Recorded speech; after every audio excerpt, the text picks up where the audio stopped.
Good morning बेटा। अब तक हम बात कर रहे थे एविडेंसेस ऑफ इवोल्यूशन की, जिसमें हमने बात की मॉर्फोलॉजिकल और स्ट्रक्चरल मतलब एविडेंसेस और embryological. Now the third one is palaeontological evidences. Palaeontology word relates with the study of fossils. और फॉसिल्स क्या हैं आपके पास? रिमेन्स, जो कभी पास्ट में ऑर्गेनिज्म रहे हैं, लाइफ रही है, उनके कुछ एस्पेक्ट्स मिलना जिसके बेसिस पे पता चले कि वो लाइफ एग्जिस्ट थी। Study of the past life on the basis of the fossil record. Fossils remains और impression of the ancient organism जो preserve किए गए हैं natural means के थ्रू, मतलब naturally वो preserve हो गए हैं। नेक्स्ट अगर हम बात करें फॉर्मेशन ऑफ फॉसिल्स की, वो फॉसिल्स बने कैसे?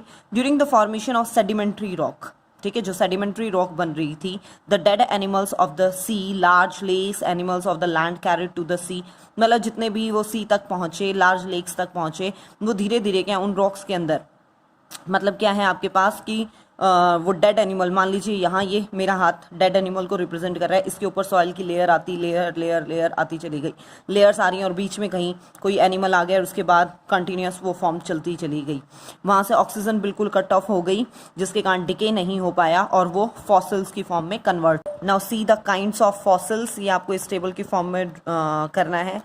For objective point of view आपको डिटेल करनी है, अदरवाइज तो आप थोड़ा बहुत स्किप भी कर सकते हो।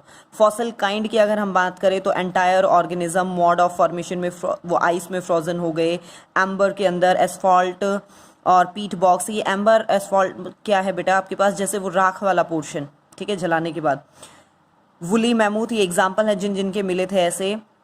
इंसेक्ट एंडोस्केलेटल, कुछ ममीज मिली, इल्क मिला, स्केलेटल मटेरियल मिले हैं trapped in the sedimentary rocks में, trapped bone, teeth, skull, shell और एक्सोस्केलेटल मिले। माउल्ड्स एंड कास्ट में hard part trapped in the sediments that harden to rock.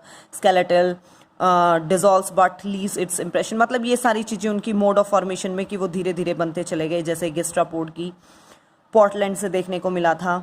Petrified remains tissue replaced by the water carried mineral deposit. Petrified मतलब जैसे tissue replaced by water carried mineral deposit, कि कहीं पे दबाव आया, वो tissue तो वहाँ से ख़त्म हो गया, लेकिन उसके जो मिनरल डिपॉजिट्स थे, वो वाटर तो वहाँ से ख़त्म हो गया, ऑब्वियसली मिनरल डिपॉजिट्स बच गए, जैसे पेट्रीफाइड फॉरेस्ट ऑफ एरिजोना, ये देखने को मिला था।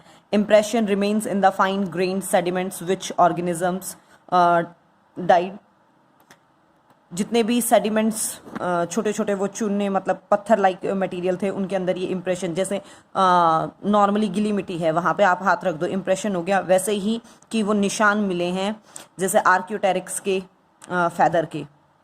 आगे देखिए बेटा, इम्प्रिंट्स जैसे निशान, वही footprints of organism made in baked covered by sediments, की कहीं फुटप्रिंट था और एकदम से वो सेडिमेंट्स ने कवर कर लिया। डायनासोर के फुटप्रिंट मिले थे। और coprolite, coprolite relates with the faecal matter, जितना भी वेस्ट मटेरियल है सेडिमेंट्स में। सीनोजोइक मैमल, सीनोजोइक इरा है, जैसे अपना नॉर्मल कैलेंडर होता है वैसे इस फॉसिल्स की स्टडी के लिए पैलेंटियोलॉजिकल